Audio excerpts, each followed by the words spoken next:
Hi, good morning everybody. It's J. Wes Harden. Patricia and I just thought we'd let you in on exactly what items we think are essential to carry in our bags with us whenever we travel anywhere, whether it's east, west, north, south. These are the comfort items and the first aid items that we absolutely consider essential to keeping ourselves happy, healthy, comfortable when we're on the road.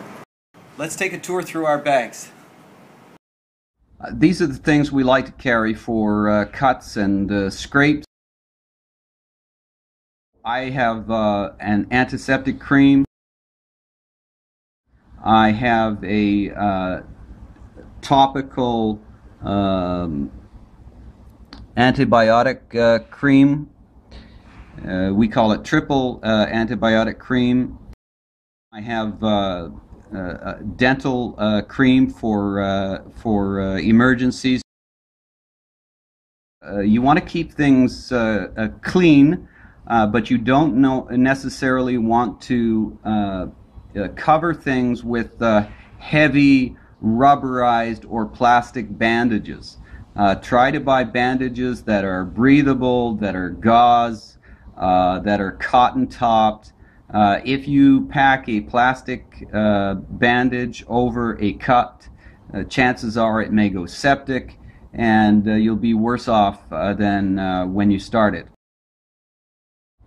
Here's a good example of the butterfly bandages that I use. You can cut them up, you can adapt them. They breathe. These types of wet wipes, for example, the alcohol-based wet wipes are good, just to keep things sanitary and clean. Mosquito bites. These are something you want to try and avoid. There is malaria and dengue fever in most parts of tropical areas. I have an after bite stick to control the itch. Tiger balm is effective because it has eucalyptus in it. The Watkins has DEET in it, as does the local variety on the left-hand side. I find that at least 23% DEET by volume is effective. Any less than that, it doesn't last long enough to be effective. You want to use mosquito repellent, particularly in the early morning and at dusk.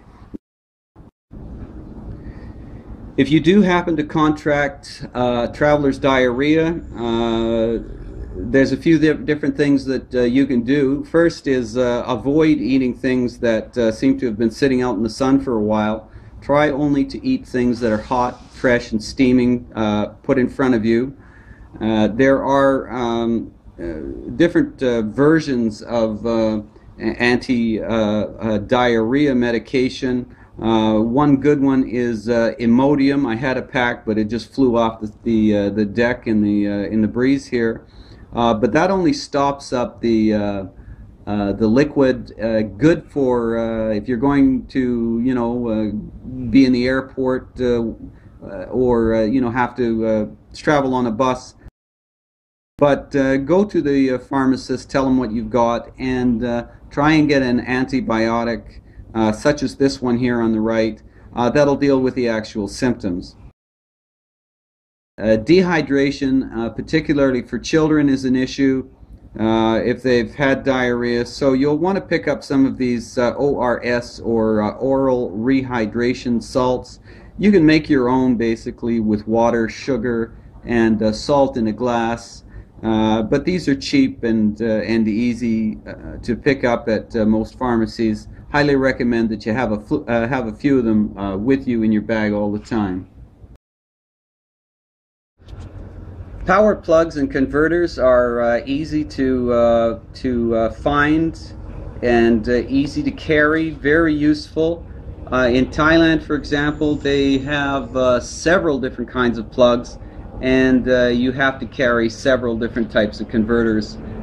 This one, typical North American, that adapts to the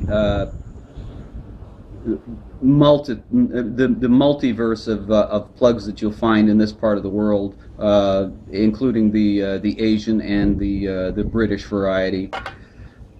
I use an electric razor. I prefer it in this part of the world. You don't get as many face bumps that way, I find. Shave in cold water, that's an old trick. And this one obviously has the converter for the local Thai two-prong round plugs. Samsonite 1600 watt converter. I can use my North American electric razor, and it works just fine with this adapter. There's a few more items. Antacids on the left here, Tums brand from North America. I'm sure you have your local varieties. They're really excellent. You're going to be eating a lot of spicy food. Stomach might be upset from time to time. People will tend to have a little bit of a drink and maybe smoke a few too many cigarettes as well when they're outside so much. So carry along some antacids. To the right we see a product called melatonin. Now melatonin I use pretty much all the time, no matter where I travel, because it induces the sleep-wake cycle to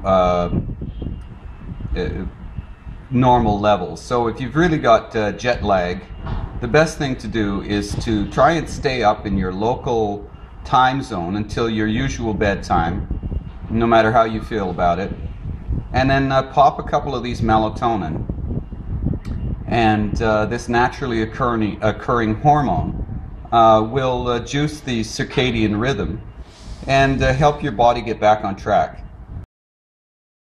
There's another thing I'd like to say about hydrocortisone cream.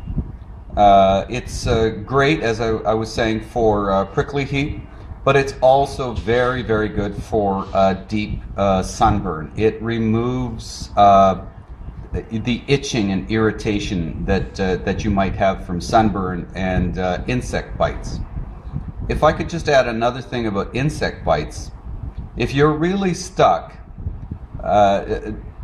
carry a toothpaste with you that has a chlorophyll base to it, and that chemical neutralizes the itch in mosquito bites. Simple home remedy, but toothpaste can be used for more than just brushing your teeth.